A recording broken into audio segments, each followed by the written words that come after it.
कल चल रहा था कि गोपियां जो हैं वो जानती हैं कि ये भगवान हैं। गोपियां कौन है? पिछले जन्मों के ऋषि मुनि। तो वो सब गोपी बन के आए हैं। अब वो गोपनीय तत्व को जानते हैं। वो जो निराकार चेतन ब्रह्म है, जिसको आम आदमी नहीं जानता किसी प्रकार से कि वो सर्वत्र है, सर्वव्यापक है, चित्घन है, ठसाठस भरा हुआ है, जहाँ तहाँ है ही तत्व। जैसे घड़े में मिट्टी से अन्यत्र कुछ भी नहीं है, जैसे खाड़ के खिलौने में खाड़ से अन्यत्र कुछ भी नहीं है, जैसे कंगन में और अन्य जेवरों में, गले के हार में, पायजेब में, या मान लो तगड़ी में, कुंडल में, कान के और नाक की नथनी में, सोने से अन्यत्र कुछ भी नहीं है। उदाहरण हुआ। इसी प्रकार से इस ब्रह्मांड में ब्रह्म तत्व से अन्यत्र कुछ भी नहीं है, बल्कि यूँ कहें कि उस निराकार चेतन ब्रह्म में ये सारा ब्रह्मांड समाया हुआ है। अब गोपियां इस गोपनीय तत्व को जानती हैं कि ये निराकार ब्रह्म जो है ये साकार रूप से आए हैं। अब देखो, किसी का अभीष्ट मिल जावे। अब ब्रांडेड कपड़े की दुकान पर हमको जाने को मिल जाए मानो, और कपड़े छूने को मिल जाए मानो, हम गरीब आदमी हैं, है ना, हमको जाना ही नहीं मिलेगा। पहली बात तो वहाँ चढ़ नहीं सकते उन शॉप्स पे, ब्रांडेड कपड़ों की शॉप्स पे। अब हमको जाने को मिल जाए मानो, बड़ी शॉप है बहुत, कोई ले जाए हमको साथ में किसी तरह, कपड़े छूने को कह दे और कपड़े छू छू के हम देखें। हमको चाहिए नहीं, हमको मालूम है हमको नहीं मिल सकता कपड़ा, हमारी वो नहीं है सामर्थ्य, हम भाई गरीब आदमी हैं, तो हमको छूने को मिल जाए वही हमको कितना अच्छा लगेगा। अब गोपियां कौन हैं? ऋषि मुनि हैं। अब उनको ब्रह्म तत्व जिसका भजन कर रही हैं, वो कर रहे हैं, जो वो लोग कल्पों से, कल्प कहते एक चतुर्युग को, कल्पों से कई चतुर्युग से भजन कर रहे हैं, तपस्या कर रहे हैं, जप कर रहे हैं, जो भी कर रहे हैं, जैसा जैसा इसका साधन है, ध्यान कर रहे हैं। ध्यान में अब निराकार ब्रह्म कैसे आएगा?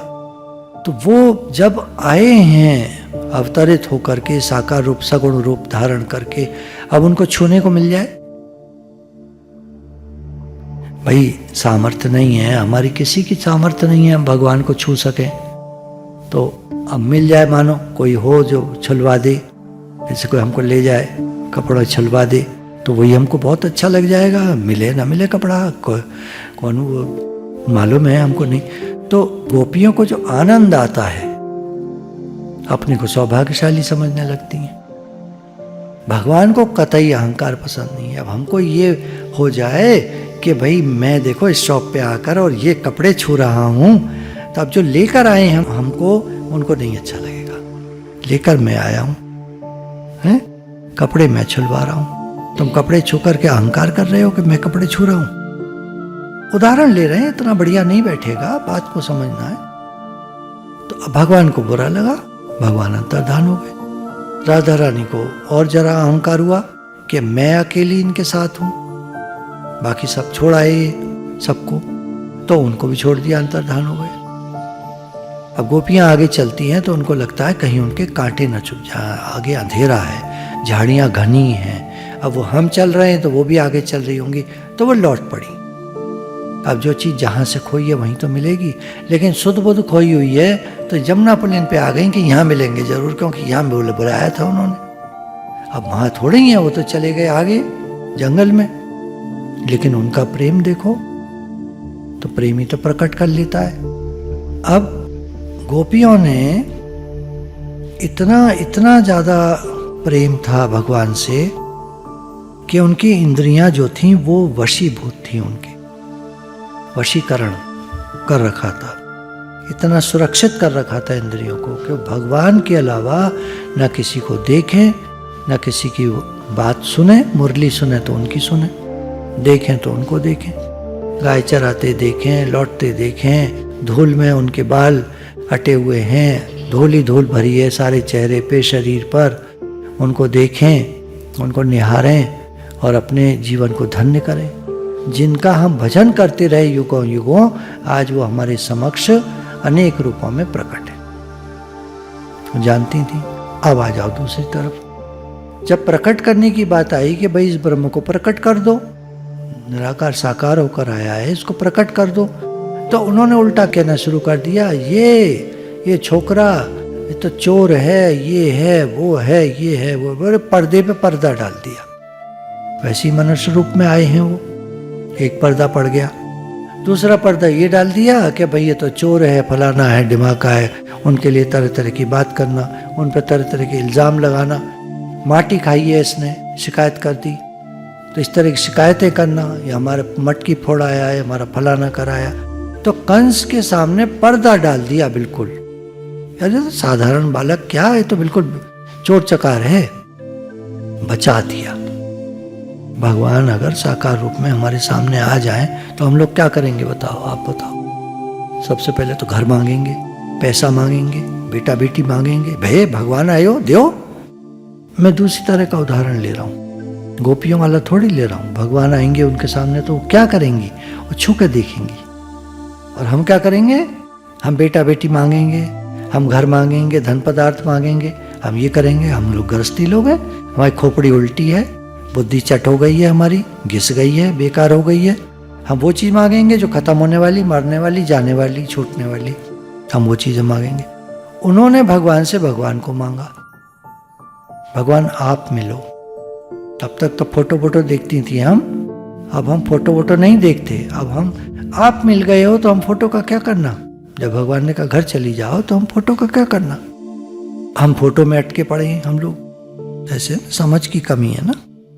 तो वो कहती हैं हम संपूर्ण विषयों को छोड़कर तुम्हारे चरणारविंद की भक्त हैं।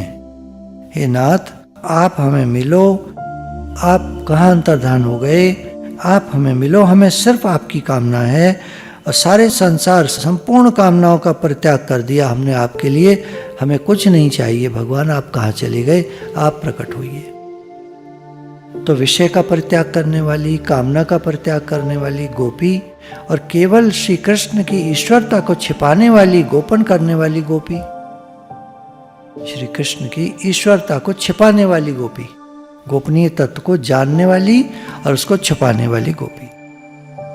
अपने हृदय में विराजमान जो श्री कृष्ण का प्रेम है, उस प्रेम को भी छिपाने वाली गोपी, ऐसी है गोपी। नारद जी ने कहा ना गोपी से, क्या कर रही है, भगवान का ध्यान कर रही है। बोली नहीं, बुलाने का प्रयास कर रही। तो छुपाती हैं भगवान से प्रेम जो है उसको, कि हमें नहीं चाहिए ऐसा चोर, वो छुपाना है। ऐसी जो गोपी हैं वो आज अपने प्रियतम से अलग हो गई हैं। प्रियतम रूठ करके इस रात्रि के समय में जंगल में छिप गए हैं। अब उनके बिना ये गोपी कैसे रहे। तो बोले यह गोपी जब अपने प्रेम को गुप्त रखने वाली हैं तो चुप ही रहो, चाहे हृदय में कितनी भी पीड़ा होवे, लेकिन चुप रहो, मुंह से एक शब्द न निकाले। बोले बात तो ऐसी ही है, मुंह से एक शब्द न निकालना चाहिए। प्रेम को अपने कभी व्यक्त नहीं करना चाहिए, हमेशा छिपा के रखना चाहिए। ये जीवन तो कृष्ण का है, ये हृदय तो कृष्ण का है। कहीं उनके विरह में इतनी पीड़ा हुई, इतना कष्ट हुआ कि हृदय फट गया, तो संस्कृत में जो हृत शब्द है, अंग्रेजी में उसको हार्ट बोला है, संस्कृत में हृत कहते हैं हृदय को, तो उन्होंने उसको हार्ट कह दिया। बेचारे कहाँ से लाएं शब्द, मिलेंगे तो संस्कृत से ही। हमारी संस्कृति कितनी रिच है। तो कहीं श्री कृष्ण के विरह में दुख से गोपी का हार्ट फेल हो जाए तो गोपी का यह विचार है कि हमारे मरने से हमको दुख नहीं होगा, क्योंकि हम तो मरकर उनके पास पहुंच जाएंगी, हम तो उन्हीं से मिलकर एक हो जाएंगी। जिन ब्रह्म का चिंतन करते हैं, जब भगवान का भजन करते हैं, तो भगवान से मिलकर एक हो जाएंगे, तो हमें कोई कष्ट, हमें कोई खेद नहीं होगा। लेकिन अब प्रॉब्लम क्या होगी कि लोगों को पता चल जाएगा कि ये उनके वियोग में मर गई है। ये सबसे खराब बात हो जाएगी। ये तो ओपन हो गया ना। अब जो बात छिपी हुई थी वो खुल गई। इतना प्रेम करती थी भगवान कृष्ण से, प्रेम छिपा रहना चाहिए। तो बेचारी मर भी नहीं सकती।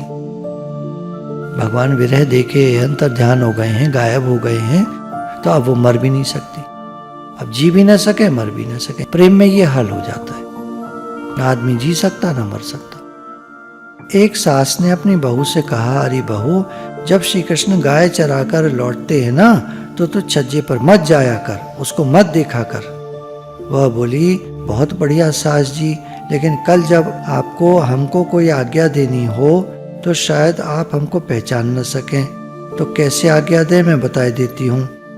जब श्री कृष्ण गौचारण करके लौटे तो उनकी वनमाला पर जो भौंरा गुनगुना रहे हों, आप समझ जाना कि यह मेरी बहू है, तो उसको हुक्म देना हो, जो हुक्म देना हो उसको दे देना।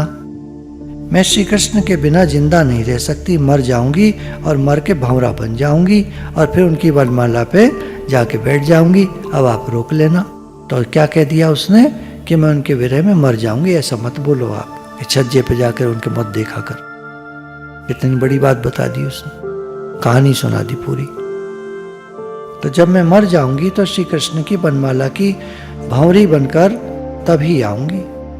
तो प्रेम जो होता है उसको मरने का डर नहीं होता, वह तो मरकर अपने प्रीतम को ही मिलेगा।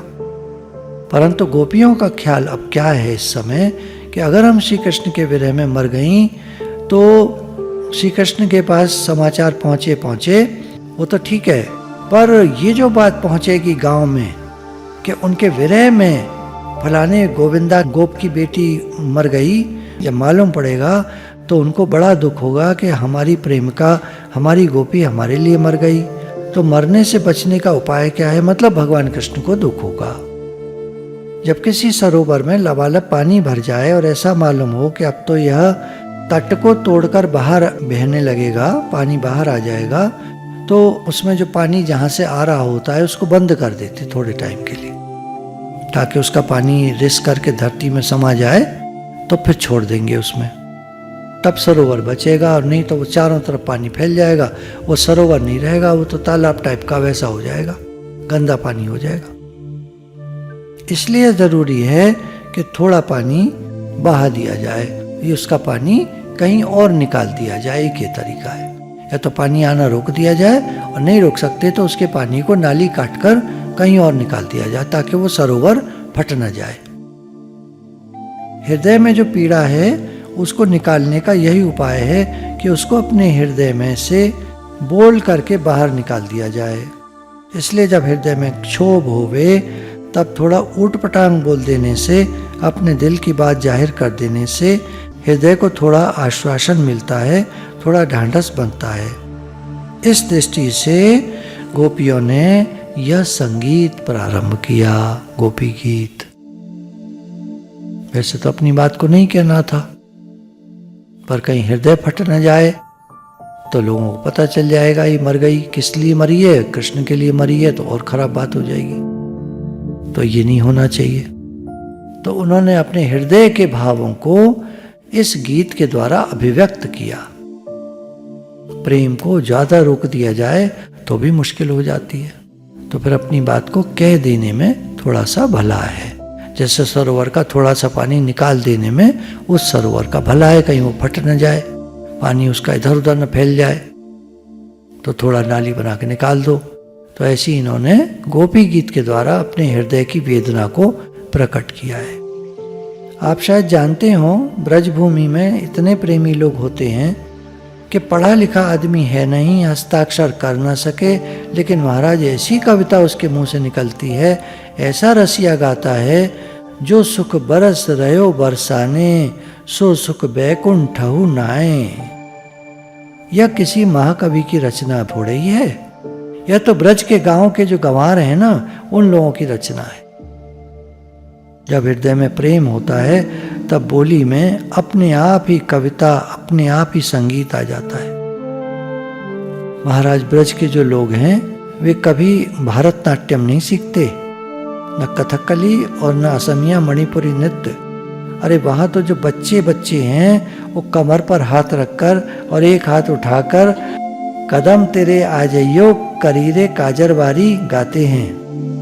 नन्हे नन्हे बच्चे समझते नहीं हैं कि क्या गा रहे हैं, पर गाते हैं सास ननद को अंगूठा दिखा दीजिए। छोटे छोटे नन्हे नन्हे बच्चे भी नाचना जानते हैं। प्रेम की चाल का नाम है नृत्य। प्रेम की चाल का नाम है नृत्य।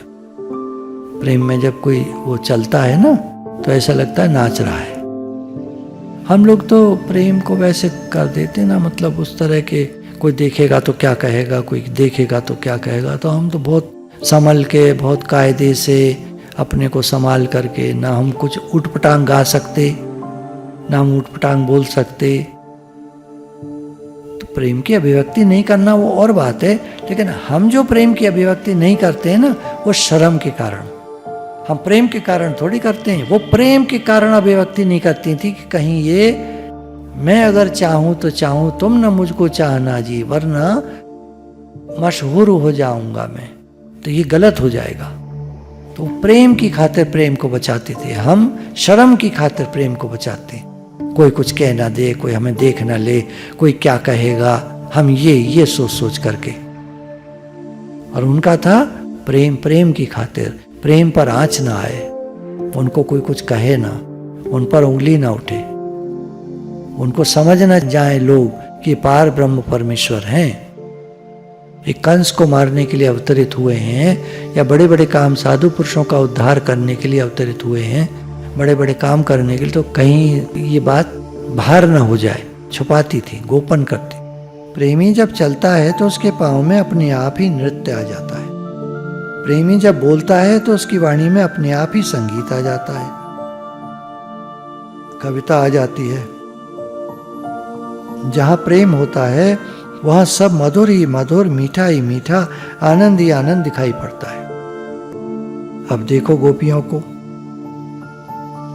न तो इन्होंने जाकर किसी साहित्याचार्य से शास्त्र की रीति सीखी, न किसी से संगीत सीखा, न कोई स्वाध्याय किया, कोई अध्ययन नहीं किया, किसी शास्त्र को नहीं पढ़ा, कोई प्रेम के बारे में नहीं पढ़ा कि कितने ऊंचे ऊंचे भाव होते हैं, कितने रस होते हैं, 10 रस होते हैं, फलाने होते हैं, ढिमाके होते हैं, कुछ नहीं पढ़ी लिखी थी वो तो। शबरी में भी कुछ नहीं पढ़ा था, पर नवदा भक्ति उसके जीवन में थी।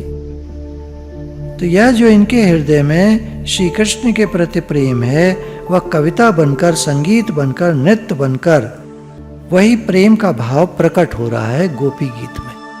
अभी भूमिका बना रहे हैं कि जो इसमें गोपी गीत में कुछ बातें ऐसी कही हैं जो शायद पढ़े लिखे सभ्य समाज को उतनी अच्छी नहीं लगेंगी, तो उनके तो अपने भाव हैं गोपियों के। जब गंवार आदमी गाता है, बताए ना, तो ये थोड़ी सोचता है मैं कितना बढ़िया लय में गा रहा हूँ, मैं क्या गा रहा हूँ। या नृत्य करते हैं बालक, कमर पे हाथ रख के ठुमकते हैं और कुछ कुछ बोलते हैं, गाते हैं, तो उनमें थोड़ी कोई सलीका होता है कि कायदे कि बड़ा ऐसे गावो कि वैसे गावो कि ऐसे ठुमको कि नहीं ठुमको, तुमने गलत किया, तुमने ये गलत किया, पैर गलत रखा। तो प्रेम में नाचते गाते हैं। गाँव के बच्चों को देखिए कभी, तो हम लोग में ही बड़ा कायदा है। अब देखो, यदि बहुत सी गोपियां एक साथ बोलने लग जाएं तो कोलाहल मच जाएगा कि नहीं। जब कई लोग स्वर में स्वर मिलाकर गाते हैं ना, भाव एक हो तो एक ही प्रकार के शब्द निकलते हैं। एक से गाया सबने, हजारों हजारों गोपियां हैं वहाँ, यूथ गोपियां, और लिखा हुआ भी कहीं नहीं है, लेकिन जब गाया, जो उनके हृदय के भाव निकले, वो सबके एक से निकले, एक से वर्ड्स निकले, एक से भाव निकले। तो वेद व्यास जी ने लिपिबद्ध किया जब होगा, तो उन्होंने जिस तरह देखा होगा उसको अपने उस जगत में, भाव जगत में, तो उन्होंने देखा कि सब एक साथ गा रही हैं, हजारों के हजारों। हमारे एक प्रेमी मित्र हैं, उन्होंने अपना संस्मरण लिखकर भेजा है। उस समय हम लोग 17-18 वर्ष के थे और ट्रेन में अयोध्या जी से कहीं दूसरी जगह जा रहे थे। वह भी कविता लिखते थे, मैं भी कविता लिखता था। दोनों रेलगाड़ी के एक डिब्बे में 2 सिरे पर बैठ गए और तय हुआ कि आओ एक ही चित्त होकर के कविता लिखें। चलो हम दोनों एक ही भाव में हो जाते हैं।